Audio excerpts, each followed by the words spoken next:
Well, ladies and gentlemen, good afternoon. Thank you so much for coming to this wonderful, highly anticipated lecture that I think the topic is very dear and near to all of us. And I cannot tell you what an amazing surprise and pleasure it is to have one of my favorite human being on the face of the planet to be with us today, Dr. Clay Marsh. Now, really, Dr. Marsh, I think everyone knows, he's a true son of West Virginia. As a West Virginian, grew up and educated here in our great state. But he really goes above and beyond just the name and where he was born and raised. He's truly an icon within our state and within our community and our world. And in the last decade or so that I've had the honor and pleasure to serve him and work with him, I have really learned one of the greatest human beings on the face of the planet. So for me, he is not just a physician, researcher, scientist, but he's truly an accomplished human being that really lives up to every aspect of human values across every dimension.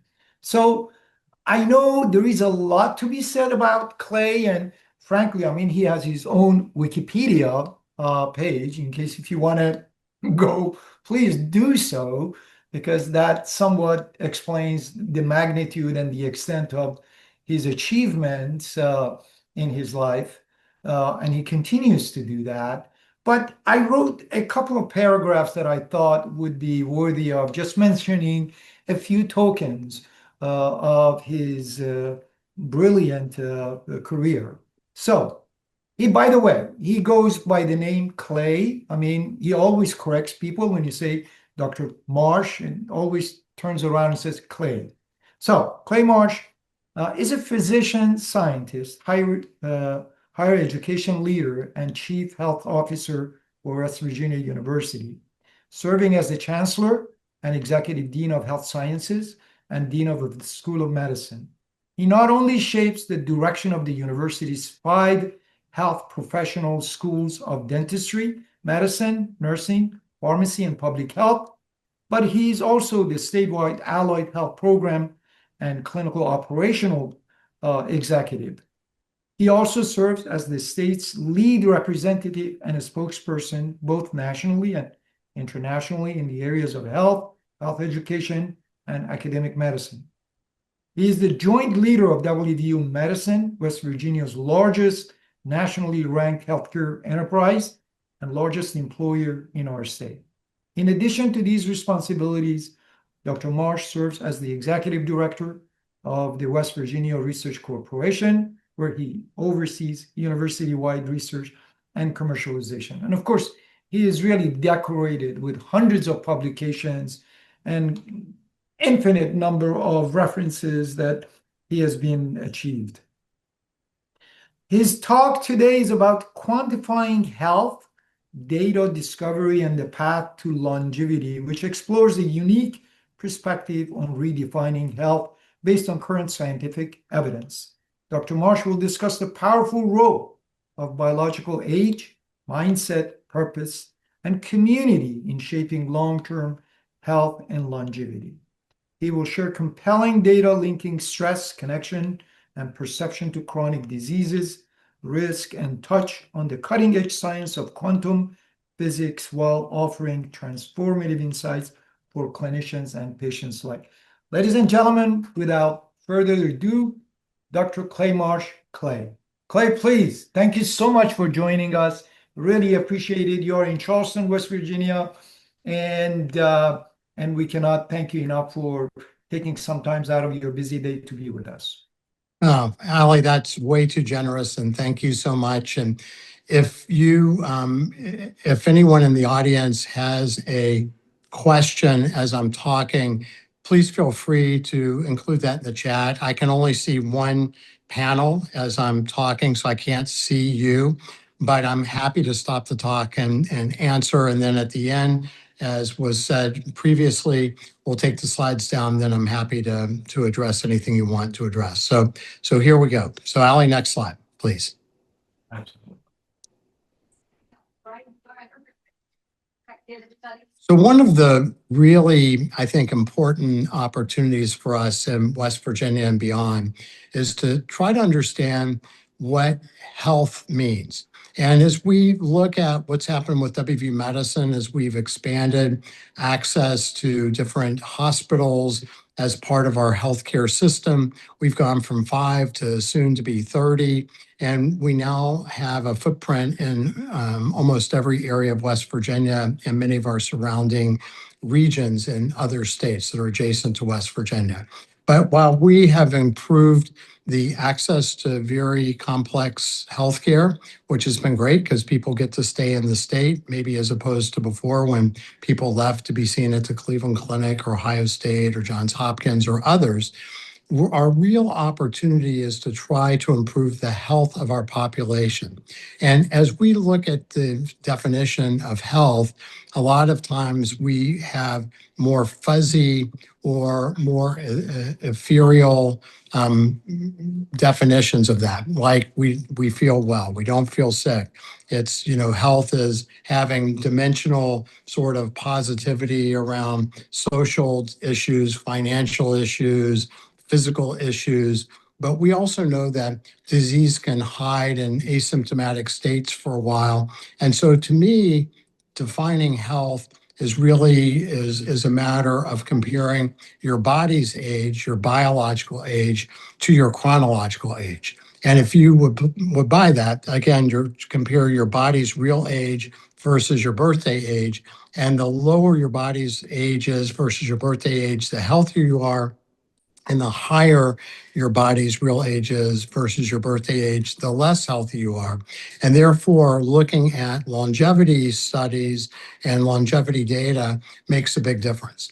And so we look here at the length of life of countries in the world, and we see that Hong Kong and Japan at about 85 years lead the world in longevity. Now, Monaco is an outlier. It is 87 years is the average lifespan of somebody in Monaco. But Monaco is a country that many people are immigrate to. So it's a little bit less able to support the kind of the longitudinal longevity metrics that we're looking for. And you see, despite all the money we spend in the US, we trail the best places in the world by 5 to 7 years. Next.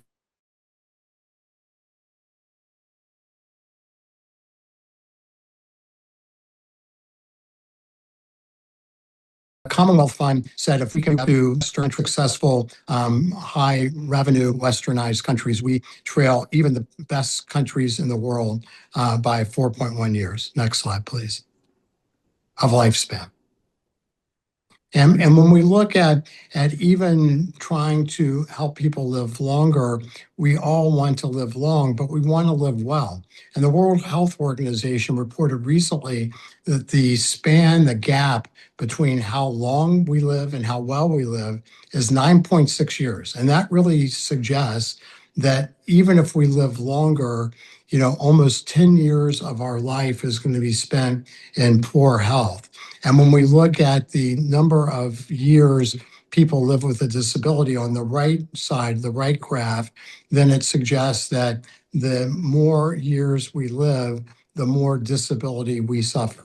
So ultimately, we not only have a problem with how long we're living, but we have an important problem with how well we're living. And across the world, the gap is 9.6 years on average.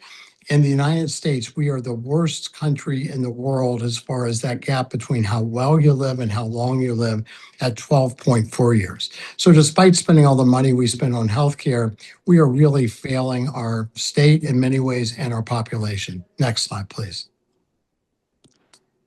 And the Commonwealth Fund does a yearly review of healthcare systems in the country, and this is about improving healthcare quality.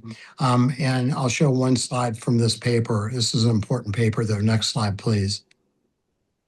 This just looks overall at health system performance in Westernized countries.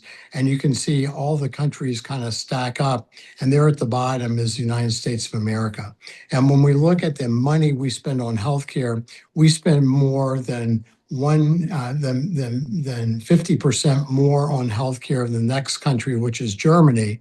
And we spend over twice as much on average in healthcare as every other westernized country.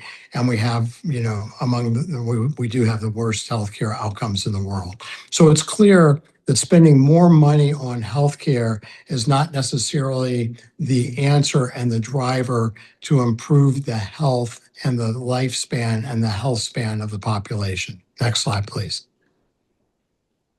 So as we then look at what lifespan, health span gaps might reflect, and looking at health as a comparison of our birthday age to our body's real age, our biological age, it's going to be important for us to understand how we might be able to quantify biological age.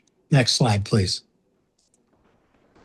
So the first way to do that is to look at telomeres. And telomeres are like the ends, the caps of our shoelaces, where we have that covering over the caps so the shoelaces can remain functional. And the telomeres are the caps, the genetic caps at the end of our DNA, our genetic material, that every time our cells divide, they clip a certain amount of these telomeres. So you can measure how long the telomeres are with how old your body is. And this was championed by a Nobel Prize winner named Elizabeth Blackburn at University of California, San Francisco. And this is going to be one important way we can measure biological age. Now, I'm going to stop for a second. Ali, are there questions to answer? Yes, Clay, thanks. There's a question from Katie Thompson who is Yeah. asking, with these statistics on how much we spend on healthcare, is this how much the nation spends on developing or providing healthcare, or how much individual people are spending on getting healthcare? Well, then that's a great question. Thank you, Katie. So last year in the United States, we spent $4.6 trillion on healthcare, and that equates to $14,400 per person. And you saw the outcomes we get.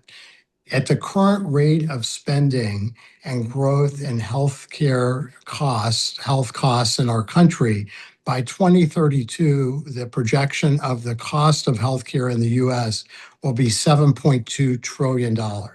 We are approaching 20% of our gross domestic product in healthcare, and we will exceed 20% more toward 25, 27% of our GDP, depending on the growth curve of our GDP by 2032. So this is really the reason why many different people, governments, the Center for Medicare, Medicaid Services, health systems, et cetera, are trying to figure out a way to reduce the cost of healthcare and improve the outcomes. And that's been called value-based healthcare. And the best way to do it is to improve the health of the population. And that's really what this talk is designed to try to get to. Awesome. Thanks, Clay. Any other questions, Ali? Not yet. Okay, so please advance. So the second way we can measure biological age is by measuring the wear and tear on our genetic material, on our DNA, and marks like duct tape on top of our DNA are called epigenetic marks. Epi meaning on top of genetic, or of our genetic information. And so the covering up of these parts of our genome, of the genetic material, keep that part of the genetic material from contributing to our health and well-being. And I think it's important to step back for 1 second. And this is a little bit extra, maybe not as relevant for this talk exactly, but when we finally finished the Human Genome Project, which gave us an idea about how many genes we have. And a gene is the smallest amount of DNA of the genetic material that encodes a protein that leads to a part of us, like our skin, our hair, et cetera. And we thought we would have a lot of genes, but it turns out that only about 2 to 3% of our genome is actually translated into proteins. and the number of proteins is only 20,000, which is less than the number of proteins that flowers and plants have, and about the same as mice have. So it's not the number of genes we have, it's the way these genes are regulated. And the rest of the 97, 98% of our genome is all based on regulation and really complex organization of how these things are structured and how they fit together, these 20,000 genes. And these epigenome sites, the sort of the sites that cover the genetic material and block off part of that genetic material from contributing. And that is important as another way that we can measure our biological age. So the more genetic marks we have on top of our genome that block the activity, and these are chemical sort of modifiers called methylation sites. The more methylation sites we have in our genome and where they're located can predict our biological age. And Steve Horvath from UCLA found a group of 353 parts of our genome that were covered by these methylation marks, or these kind of duct tape marks, as predictive of our biological age. And therefore you can send your blood away and you can get back what your biological age is and compare that to your chronological age. I don't know if that was clear or not, and I'm happy to readdress that as would need be. But I think simply the one way to measure your biological age is measure your telomere length. The second way is to measure how many marks you have on top of your genes, particularly in these 353 regions of our genome. Next slide, please. There's also emerging technology that has used artificial intelligence to be able to look at your facial recognition features and be able to give you a biological age from your facial features on a photograph. And you can go online and actually test that. It's not as accurate as doing the molecular test, the biological clock, or the telomere test, but it is a free and available test, and I'm happy to direct you if you're interested in this. Next slide. So so an important question that we addressed in some ways was, why are we spending so much and getting so little? Next slide, please. And so we believe perhaps that the answer could be rooted in this idea that although we are a country that is very rich and very successful by many metrics, that maybe our population is aging, has a rapid biological aging. So really maybe our citizens are really biologically old, even when they're chronologically young. And we're going to examine the data to tell us how we might be able to protect ourselves from this early biological aging that perhaps we are suffering. Next slide, please. So I'm going to go through a series of different tests that I think are really foundational and extremely important in helping us live our life in a way where we can hope to live long and well, where we don't have that gap between health span and lifespan. And what you're going to discover through this part of the talk is the answers aren't to design a new gene therapy or design a new drug. They're really designed to get us back to the roots of what makes us human, what makes us joyful, what makes us grateful, and understand that those things that really give us that joy and fulfillment are the things that also help us be healthy. Next slide, please. So the adverse experience study is a really groundbreaking study from the Kaiser Family Foundation. And what they did is they looked at about 17,000 of their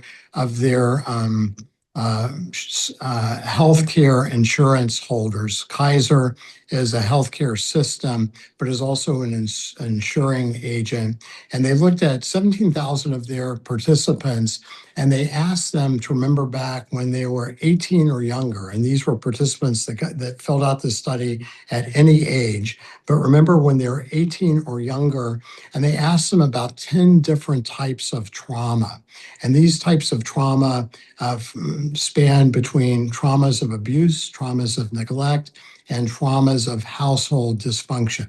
And you can see the specific categories here. I won't go through them individually, but it was a 10-question test. It's available online. And what they found was that in this test, when they gave it, this has been a number of years ago now, the average score was one trauma reported. And what they found was the more traumas that people reported, and this was just the perception of what happened when they were 18 and younger, the more traumas reported, the more problems these people suffered and the more severe problems. But at a score of 1, then the risk of chronic disease went up through people's lives as they followed these people that had filled out this test, but also risk of specific chronic diseases like high blood pressure and obesity and high cholesterol and heart disease and cancer all went up as well.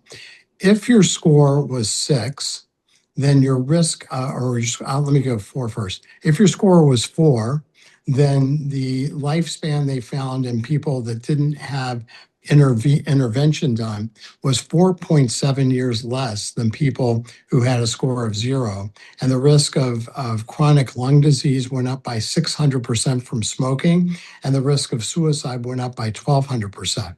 If your score was 6 or more, your risk of lifespan reduction of 20 years was present. And if you go to the next slide, this just demonstrates the different diseases they found associated with having a positive adverse childhood experience score of 1 or greater. And the higher the number of traumas that were experienced, the more likely of multiple of these abnormalities, these chronic illnesses, and severity of these chronic illnesses. Ali, I know that there was a question, so I'll stop for a second.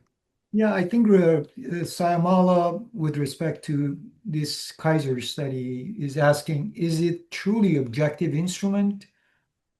Well, I think that this is obviously an observational study, but really what they were looking for, which I think is really interesting, was a correlate between childhood traumas and the impact across people's lives. And as opposed to asking them, how do you feel? And we're going to talk about some of these other parameters on perceptional sort of status, particularly around areas like loneliness and social isolation or despair and hopelessness. But this really tracked people's physical sort of diagnoses because the Kaiser family, the Kaiser Foundation was part of Kaiser Permanente. And so all of the medical care was also inside the system. So they got to correlate all of the healthcare data with the perceptional data of what happened early in their lives to try to make an argument that maybe unapproached traumas that happen in our lives, particularly early in our lives, may set us up to have a number of chronic illnesses. So maybe the time to really intervene is when people are young. And I think this is a study that's been, documented and referred to many times, and it's really changed a lot of the way that certain healthcare systems have approached health and healthcare long term, particularly the ones that have an insurance arm to what they do as well. Great. Thanks, Okay, Clay. next slide, please.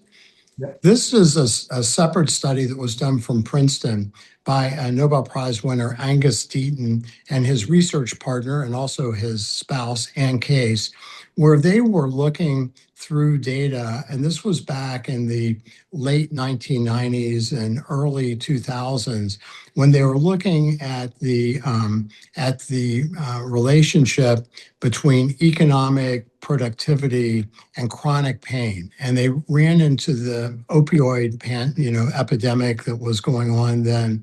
And as I think most people know, the Ohio River Valley and the Appalachian region were the hardest hit by the opioid pandemic.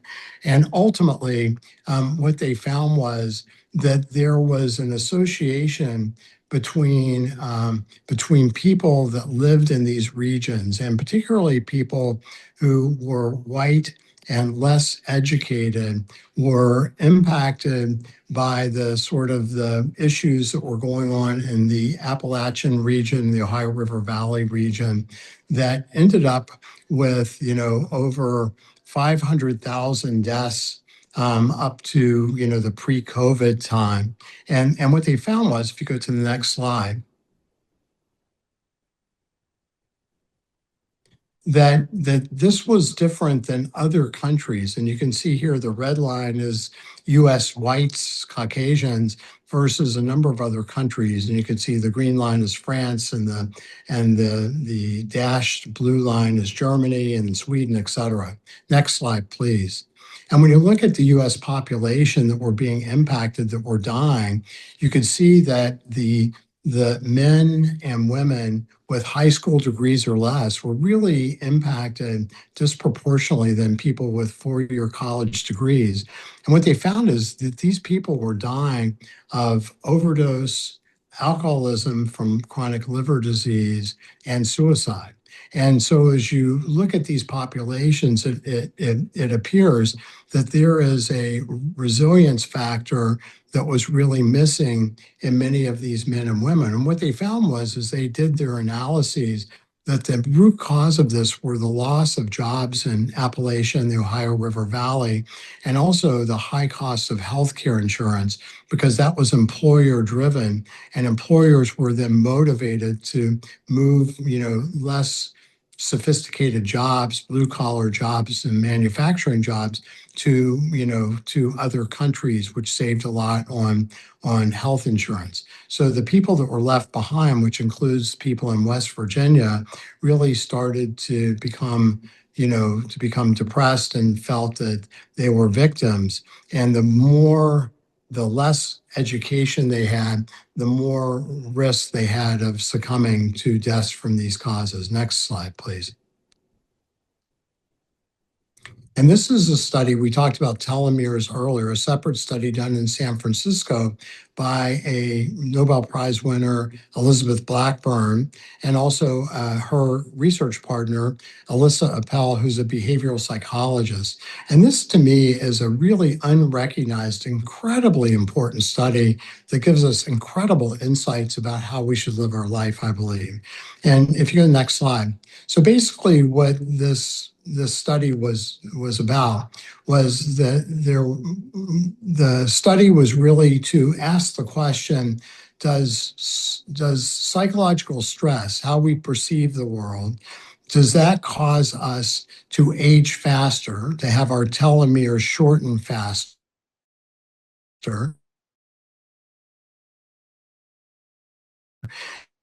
And does chronic caregiving, as we look at the psychological stress, caregiving, does that accelerate biological age? And so this study looked at 58 women from San Francisco. 19 women had normally healthy children, and the residual number of women had ill children. And so what they did is they basically looked at the time that these women had been giving care to their children, and they found that there was a relationship between how long these women had to give care to their children, which is the left graph here with the red circles, versus the lowest amount of time and the highest amount of time. But when they compared women taking care of normal children, that statistical difference went away.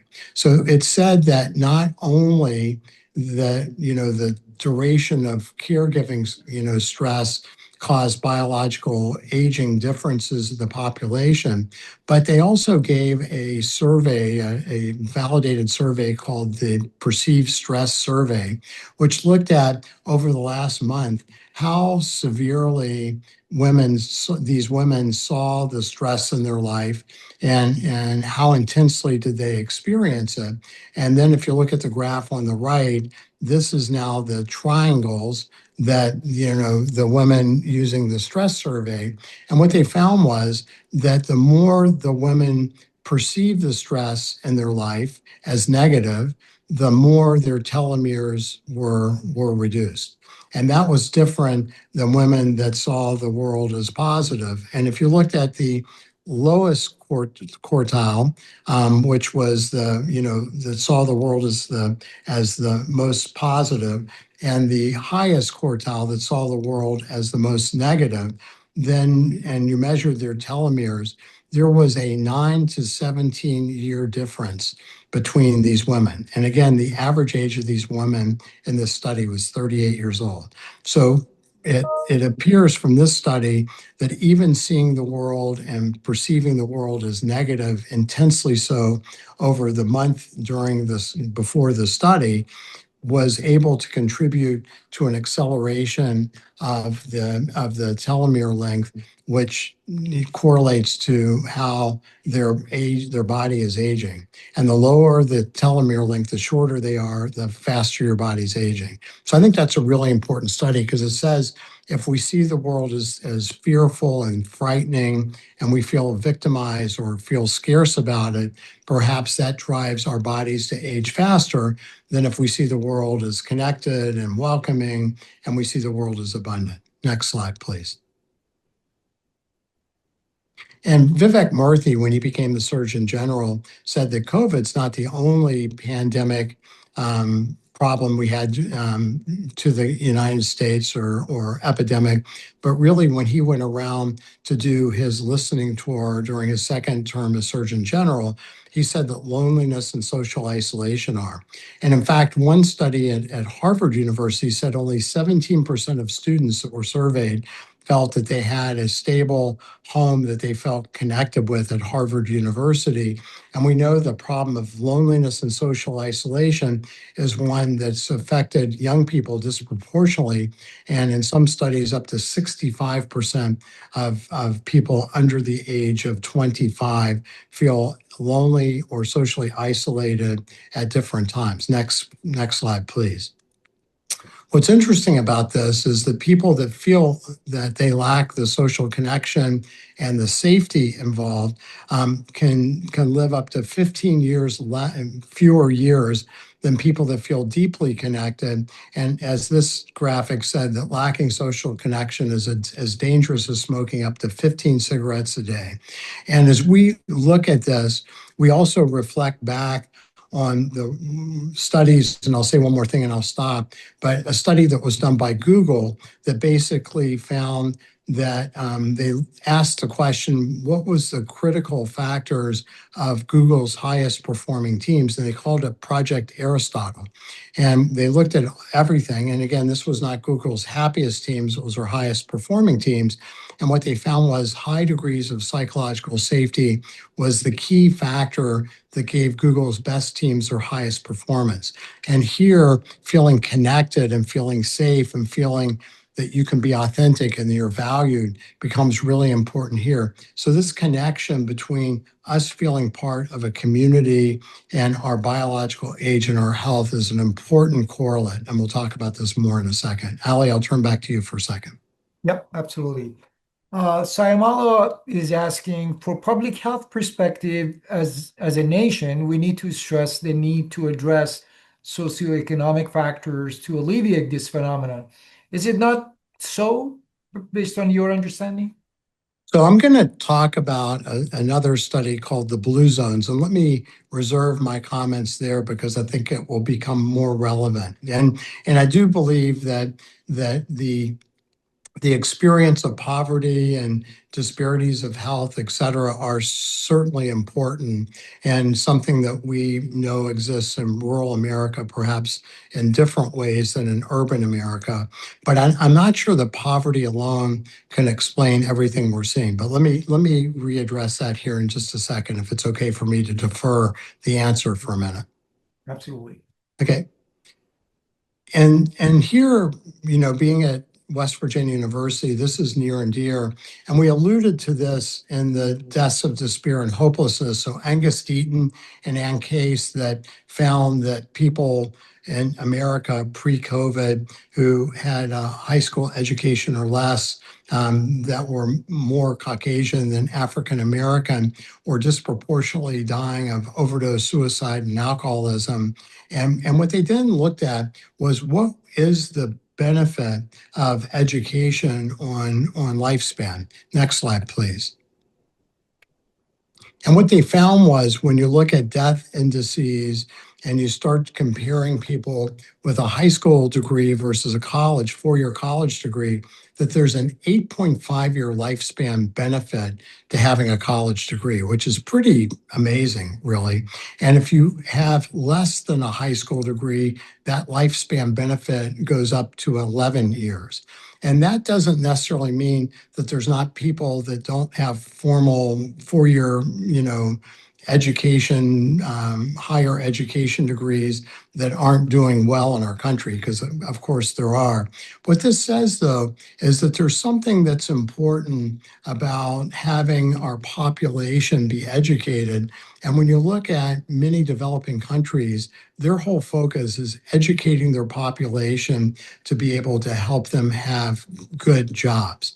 And as we look at education, this is a parameter that is important. And as we know in the US and in West Virginia, fewer people are going to college than they used to. Of West Virginia's high school graduates, only 47% apply for college admission. And when we look at the number of households that have at least one person with a college degree, West Virginia is worse than the country at only 24% of our households. Next slide, please. And this is the blue zones. And I want to reserve the question about poverty to the blue zones because I think it's a complicated answer. And Dan Buettner, who's illustrated here, was the National Geographic Fellow who went and visited the 5 areas of the world that 2 demographers found that these are areas of the world where people live long and well, oftentimes to 90, 100 years old, and still were highly functional. And they took a blue magic marker and circled these areas of the world, and that became the blue zones. And the 5 areas of the world are Ikaria, Greece, Sardinia, Italy, Okinawa, Japan, the Nicoya coast of Costa Rica, and Loma Linda, California. Now, many people would say, why in the world would Loma Linda, California be on that list? And the answer appears to be because it's a heavily populated area by the Seventh-day Adventists. And what the Blue Zones found is Dan Buettner and his team went into these areas and tried to decipher what was the secret sauce, what was their recipe. Next slide, please. And he found that there was 9 things, and they call it the Power 9. And really, the keys are pretty simple. It's that people should move, and not necessarily to go to the gym to see how much they can lift, but just move naturally. That people that have purpose, and in fact, we'll talk about one area of the Blue Zones and how they became famous for their purpose, Okinawa, Japan. That people in the Blue Zones often downshifted so that they didn't live to work, they worked to live, and they really enjoyed their lives. And then as we look at eating, that people in the blue zones stopped eating when they were 80% full. They ate more plant-based diets, more Mediterranean diets than lots of meat. They had meals together and shared wine at 5. This is the family meal that often was accompanied by wine. That they connected with each other. They were all part of the same community. And in Okinawa, there's also a grouping called Moyas, and I'll talk about that in a second too. They were very close with family, and they practiced some sort of religious observation or spiritual practice that connected them to other people. Next slide, please. And when we look at other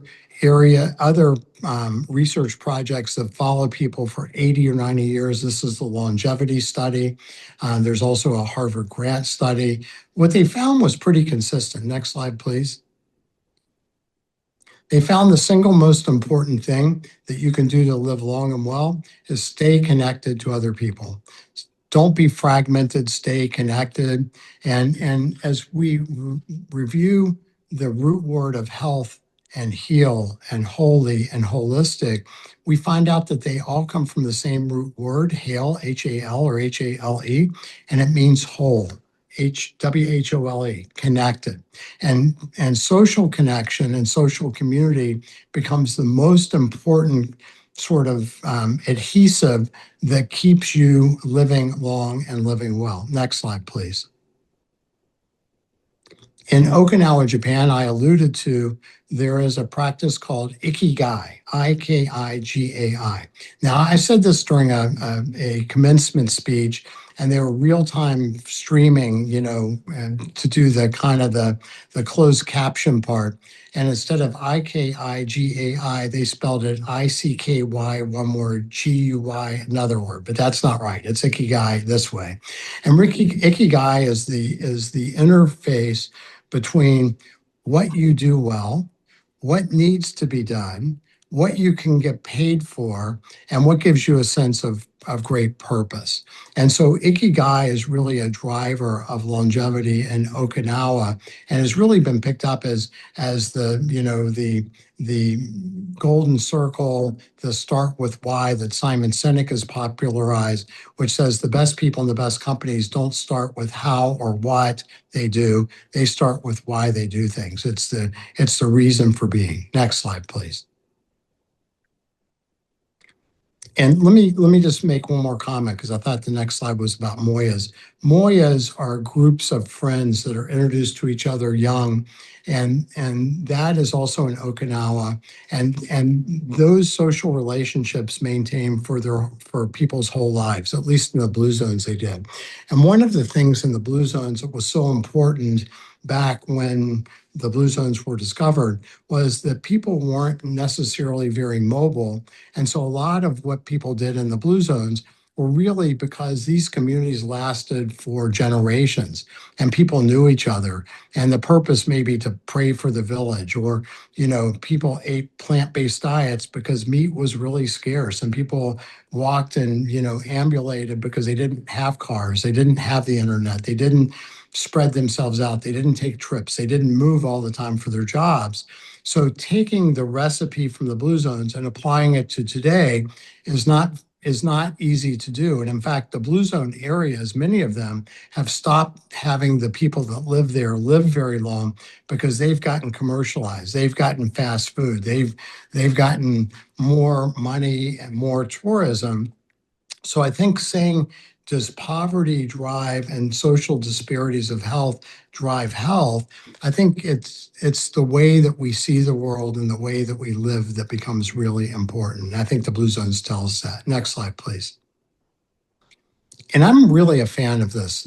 One of my favorite books is this Finite and Infinite Games by James Carse. And James Carse was a theology professor at New York University who's died. And he wrote a book about, do we live our lives as we're playing a finite game or an infinite game? And the difference between the way that we see things and the scarcity mindset, which is the finite way of doing things, or an abundance mindset is very different. And in fact, it turns out that there's been some studies done that tries to quantify how beneficial an abundant mindset is on lifespan. And it turns out that you can get up to 7.5 years additional life by having a very abundant mindset. And that's where the idea about gratitude becomes so important. So to me, it's not necessarily how our lives are, it's how we perceive them to be. And the French philosopher and poet Anna Nin said, we don't see things as they are, we see things as we are. And Shakespeare in Hamlet said, there is nothing that is good nor bad. It is only thinking that makes it so. So I think that this idea about how we see the world becomes so important because people in the blue zones were very, very poor by even poverty standards in the US. Next slide, please. And this is a really important study, and I'm not going to go into details because it's kind of wonky in a way, but this study looked at over 4,000 people that had been part of a previous study that could look at metabolism. And so the real question is, if you look at developed countries and the US being the leading one, it turns out that the more money a country makes and the richer the population, the more likely they are going to be obese. And there's been a lot of conversation and disagreement about whether the cause of obesity in these really highly rich countries is because we've become sedentary and we don't move around anymore, or because we're eating crap. And this study really addressed that in a very beautiful, elegant way. And they found that only about 10% of the risk of being obese in a richer population could be explained by metabolic rate. About 90% of it is dietary choices. And it turns out that this study really looked at ultra processed foods.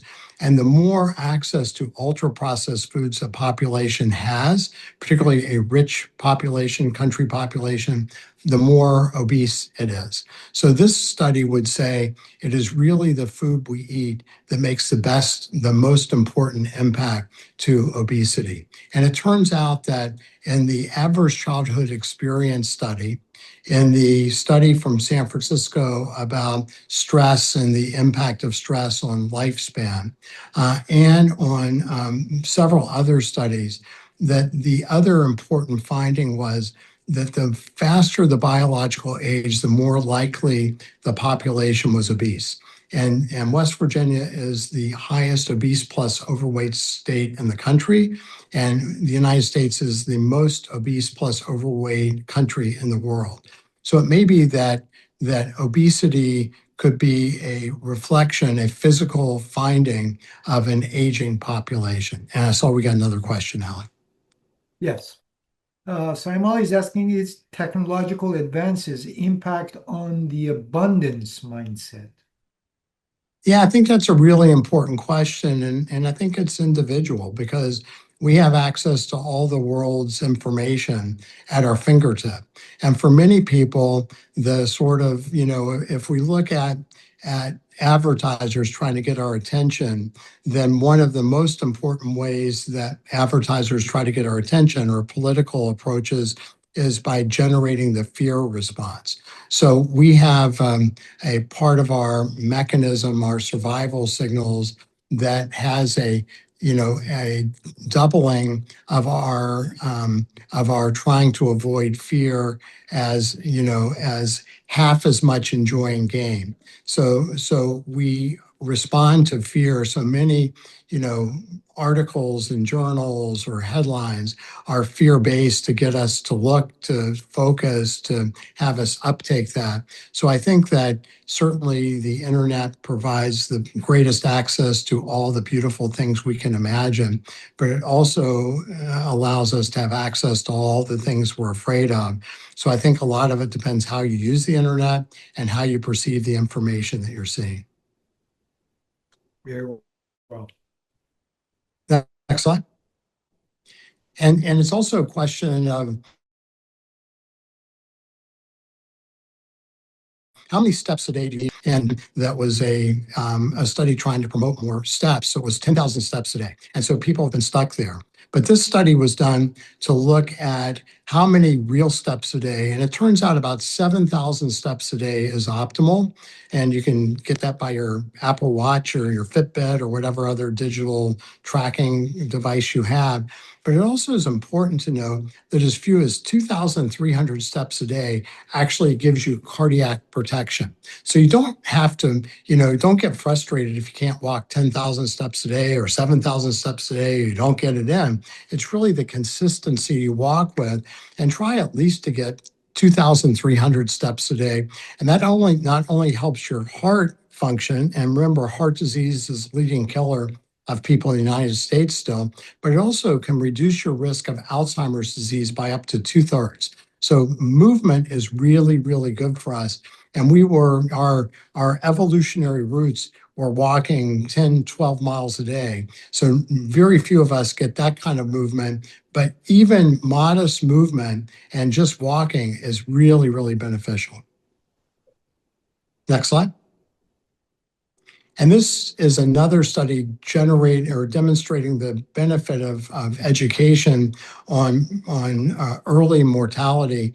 And basically what this study found that at every year of education, you get about a 2% reduction in early mortality, and it seems to be unlimited. So being lifelong learners like you are in the OLLI program is a resilience factor for continued beneficial effects on your lifespan, and we believe on your health span as well. Next slide, please.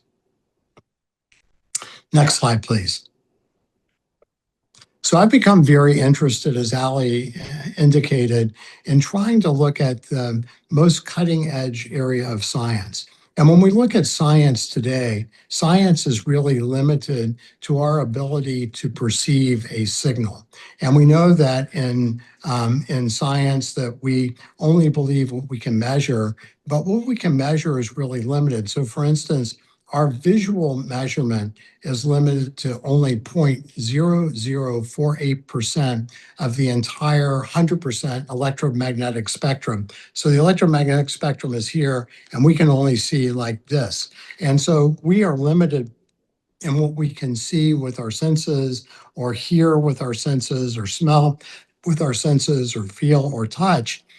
But beyond our senses is a new science called quantum physics. And quantum physics to me is a really interesting discipline because it is real science, and we're making real progress because of this real science. But it is a science beyond our senses, our ability to measure very well. And Max Planck, that was one of the originators of quantum physics, said quantum physics is about the study of solid objects that apparently are made up by things that have nothing solid about them at all. And he also said, if you think you understand quantum physics and you're not amazed and perplexed, then you don't understand quantum physics. So as I mentioned, quantum physics occurs beyond our senses. And quantum physics is not a study of precision, it is a study of probability. So things kind of whiz in and whiz out of measurement. And in quantum physics, you can't measure the speed of a subatomic particle, a very small element that makes up the world, and also find its place. You can either measure its place, or you can predict its speed, or you can measure its speed and predict its place, but it is a study of probability. And that is really important, and something I'll just mention here in a minute. The other thing we know that by Albert Einstein's very famous equation, E equals mc squared, that anything we perceive as mass is really just energy as we are. So there's nothing really solid, even though it appears to be that way. And I can go into detail about why that might be, but it's not, I don't think, relevant for what we're talking about here. The next thing about quantum physics that is really interesting, and I think this is where the probability, not the precision, becomes important, is that in quantum physics, it's very clear now that our intention as people influence the form and the speed and the position of quantum particles. So we as humans don't just live in a place where the world that surrounds us dictates what happens to us. In fact, in quantum physics, it's clear that we are interacting with the energy that surrounds us every moment to create the experiences that we are seeing. And in fact, it's interesting that if you're sitting in a room right now, we would say that the walls create the space in the room. But in fact, if you take the space in the room, the air in the room, down to a very small level, very, very small level called the Planck scale, which is 10 to the 35 meters, which is really, really small, and you look at the cubic centimeter of air at that resolution, then inside the cubic centimeter of air from the room you're sitting in will exist more energy than exists in the total mass of the universe.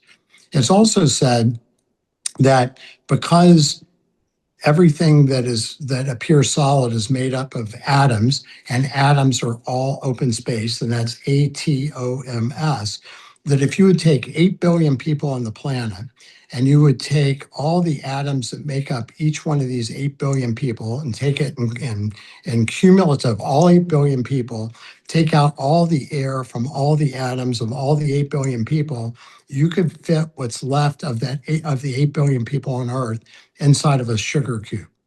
And three investigators in 2023, I think, won the Nobel Prize for this idea about quantum entanglement, which is really the foundation of quantum computing, which is going to be with us, which is going to incredibly accelerate our ability to compute, computing speed and power.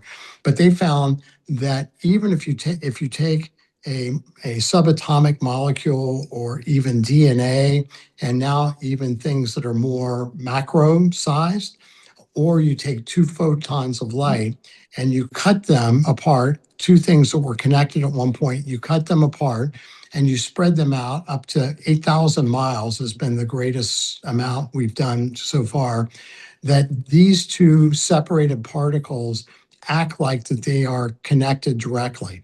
They respond if you stimulate one part of these disconnected particles, the other part responds faster than the speed of light. And that's called non-locality or quantum entanglement. And the implication is that everything is really connected and acts as one thing. They act as if they have never been separated. And that suggests that it's possible that maybe that works at the human level too. Maybe we perceive ourselves as 8 billion different people, but in fact, just like the white light that gets separated by the prism into all the colors, maybe we're really connected as one. And in fact, a lot of Eastern philosophy would say that's true. And even the saying namaste means the divine in me bows to the divine in you. Next slide, please. And Max Planck also said, I regard consciousness as fundamental, that the quantum field, the energy that surrounds us, and that matter is derivative from that. It is not the cause of what's happening. It is the reflection of what's happening. Next slide, please.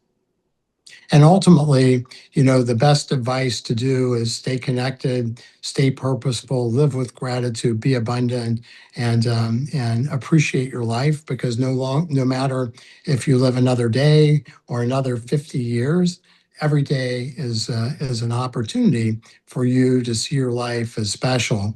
And in fact, I'll leave you with one mathematical important fact, is that a mathematician has done the calculations to look at the odds against any one of us being ourselves.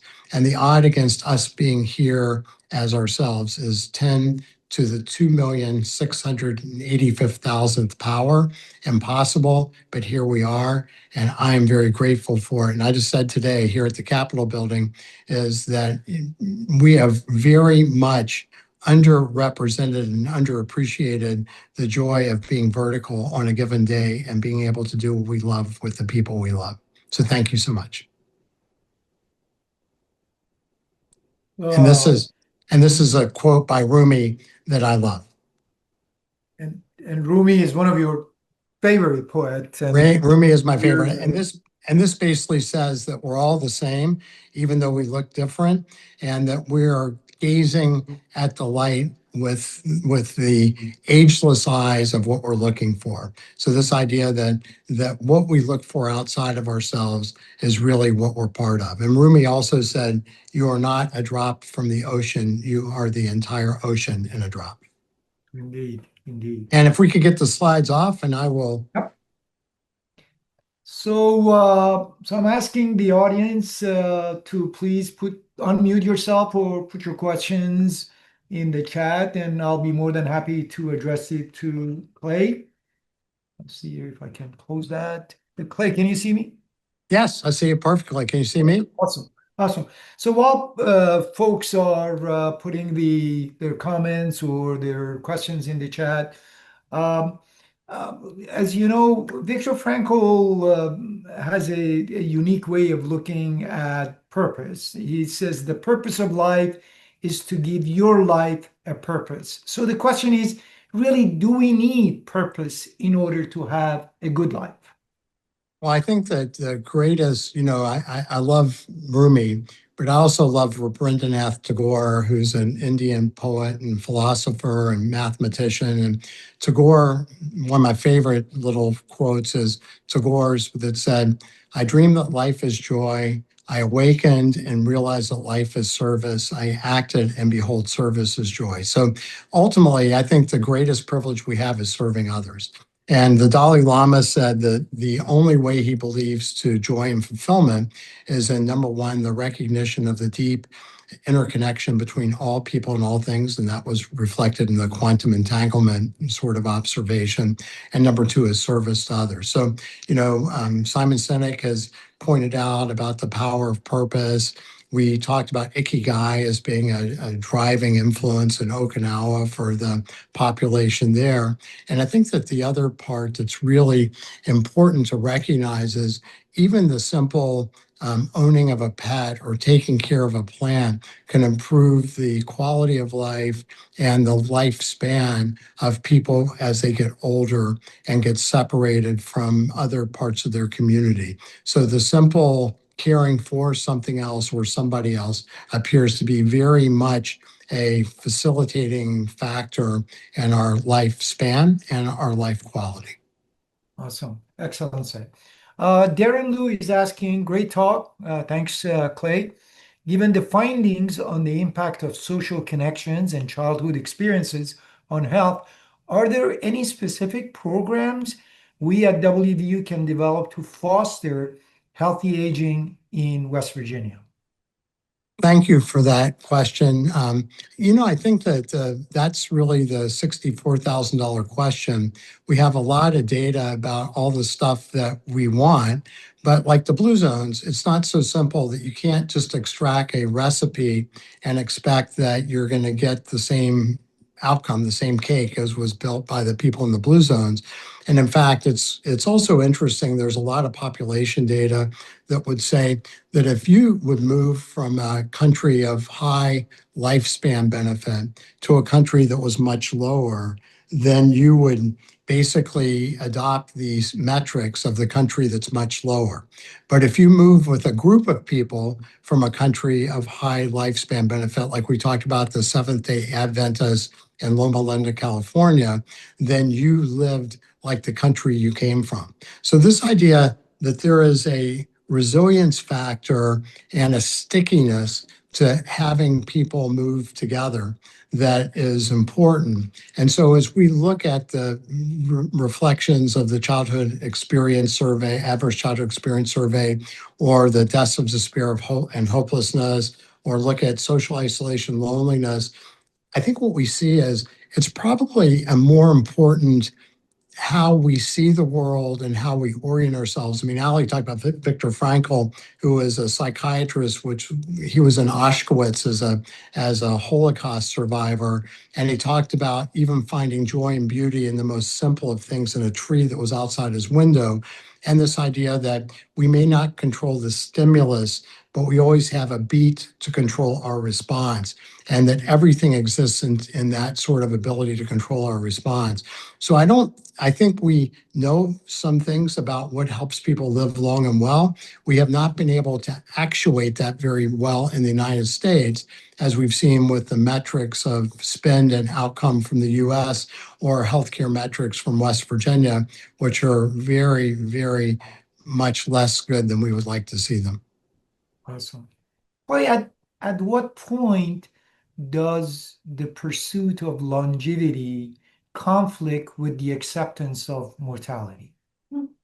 Yeah, I think that that's a really important question, and I would say that from my position today, which may not be my position at some point if I have a life-threatening illness, I would say that life quality is more important than life quantity. Like we want to live long, but we want to live well, and if we have to pick one of the two, I would live well. I also think it really gets back to your philosophy, because the other question that haunts all of us is, what happens when we die? Or, the fear of dying and not being anymore. And are we really our bodies? Are we something different? And I think that that's an unanswerable question. The Tao, the Tao, says that if you can understand the Tao or explain the Tao or describe the Tao, then it is not the Tao. So ultimately, I would just say that, having a frame for our lives and feeling, as I said, quantum physics would tell us that we're really all energy. We know energy is neither created nor destroyed. It just transforms states. So if we focus on the infinite part of ourselves, then we're an infinite being having a human experience. If we focus on the finite part of ourselves, we're a finite human being who is fragile and is only going to live so many years before we go away and nothing's left. I believe deeply that the infinite side of the coin is what we really are. But I think a lot of that is, a lot of your perspective about what's more important, lifespan or life quality, will be influenced by how you see your life and how you see your existence, perhaps after the body degrades and dies. Excellent response. Thank you. John Dowling is asking, much of this parallels the guidance of Dr. Peter Attia, author of Outlive, and you and I have read that book. What do Yes. you think of his guidance, if you are aware, and what do you think of the recent revelation he was buds with Jeffrey Epstein? Yeah, I think all of us go through parts of our life, and and whether you say it's the learn, earn, return, or whatever, that for many people, it's interesting. I'll say one quick aside. There is data suggesting that the average person who survives a life-threatening illness is happier than the average person who wins the lottery.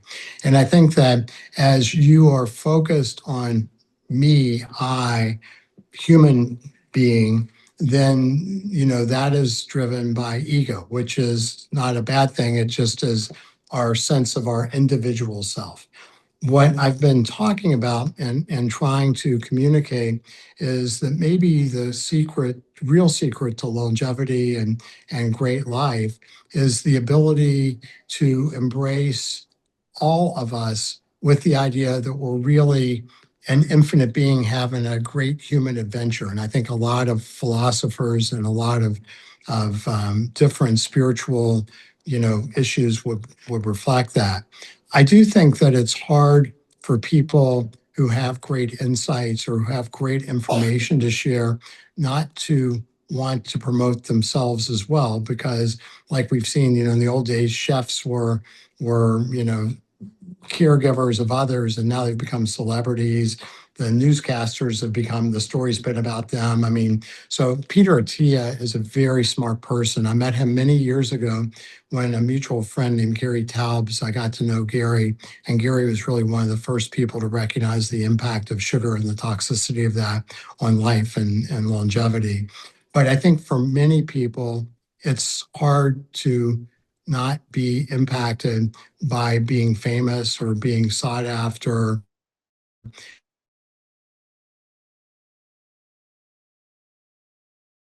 And I think that in many ways that becomes our longevity and our health.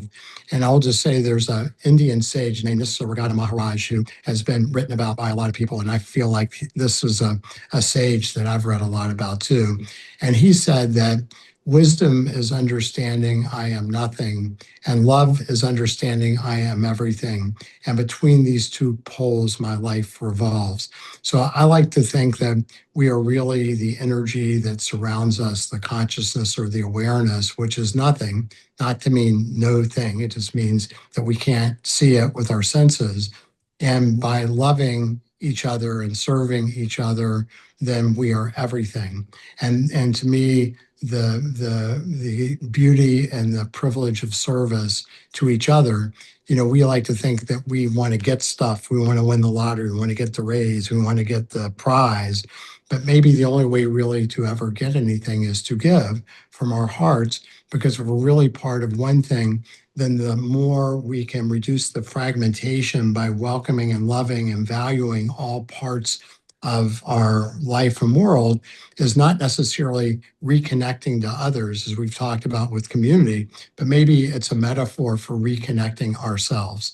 And maybe our health is where we reconnect all parts of ourselves, and we can only do that through our love and through our service and through our understanding that there's much deeper issues going on around us than we can see with our physical senses. Well said. Clay Barb Howe is asking, there was some discussion years ago about having Morgantown designated as a blue zone. Do you know what happened to that idea? $4 million. So, so we were going to become the first Blue Zone University, and we work with Dan Buettner and his team. But Yeah, they needed to have about 4 million to start it, and then there was going to become an annual amount, and we just decided that that was more than we could afford. yeah, that's a very quick and short answer. Thank you. Um, John Dowling is asking, thank you, great stuff. Exercise makes connections and have drive and purpose. So thank you for your. Abundance mindset. I think if I could choose one thing other than the connection and the purpose, it would be abundance. Because the more you see the world as positive and you see the people around you as not as threats, but as sisters and brothers and and all connected. Because I think ultimately we are disconnected from ourselves, but that's not necessarily bad. It's having an individual experience. But I think that as James Carr said, if we can see ourselves as infinite beings having a human experience and view our life like a grand adventure versus like a prison sentence, then we're going to live better and longer and happier. And I'm going to have to run because I have somebody that's going to give me a ride here. So, and I want to make sure Absolutely, I'm absolutely. getting my ride back to Morgantown. Absolutely. Clay, I mean, we cannot thank you enough. This was an amazing presentation. It was just wonderful, filled with lots of great information and wisdom. So we want to thank you for everything you're doing for our beloved university and our state. And God bless you. You are truly serving your purpose. So thank Oh, you. thank you so much. I really appreciate being with all of you guys. Sorry it wasn't in person. Have a Thank you great so day. much, Stay safe and stay everyone. warm. The video is and the conference is recorded. It will be posted on Ollie's website. If you have any comments, any suggestions, please feel free to share it with us. We'll be sure that Dr. Marsh will get your comments or your suggestions. Thank you so much. Bye, Have a everyone. great day, everyone. Ciao.